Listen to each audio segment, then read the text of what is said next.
everyone, this is EDH Senpai with cEDH to tEDH. Today's video is going to be on proxies versus fakes.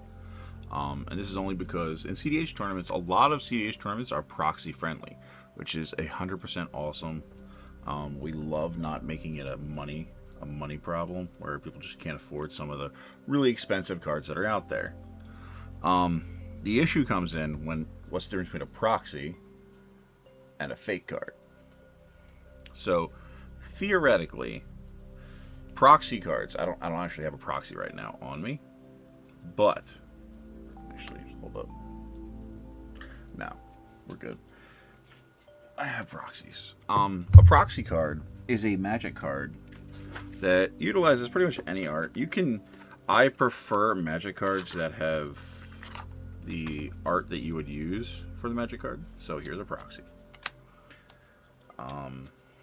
I don't have many proxies. I do have a few. I prefer to have a magic card art, but the back is not a magic back. The only reason to do that is because I don't want people accidentally thinking this is a real card, selling it or trying to sell it or trying to get rid of it and finding out that it's not real, or even the seller buying it. If a seller buys it accidentally, then it becomes a massive problem. Like, did you do it on purpose? It's really not good. So yes, proxies, hopefully you'll pick ones that use the magic art in some variation or zoomed in or out or something with a different back to it. Okay? And then you have fake cards. Fake cards are made to look exactly like their counterpart. They are trying to be real as possible. There are a few vendors on TikTok right now that are selling fake cards for very cheap compared to proxy cards. Proxy cards can run you from $55 for 100 to $100 for 100. Like, they can be expensive, but they're made to not represent the real thing. Where this is meant to fake it. This was at a vendor over the weekend at an Excalibur event, and they questioned it if it was real or not. Looking at it, the back is very similar, very, very similar. The color is very similar. The whole thing is, you know, they talked to the person and they were like, I am pretty sure this is fake, but the only way to know for sure is to rip it. So they ripped it and it was fake. And we found out that it was actually a peel, like somebody peeled a sticker onto a piece of paper, which is very cool. That just means that fakes are becoming very, very good.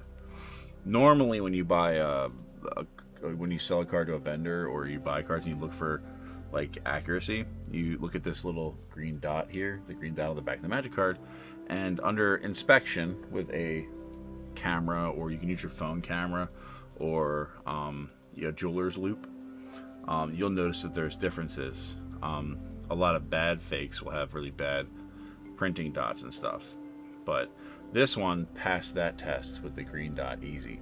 He had to go to the next test, which we all know about, is the T test, where on the gathering part there's a known thing that happens with the T, and that was not as clear. So sadly, fakes are becoming so good nowadays that at some point they might be just as much as real as the real cards. And that is why I tell people that if you want to proxy a card, buy it proxy company cards and make sure the backs are not Magic the Gathering. You never want your cards to accidentally be sold as real or try to sold to a vendor, and it makes you just look really bad.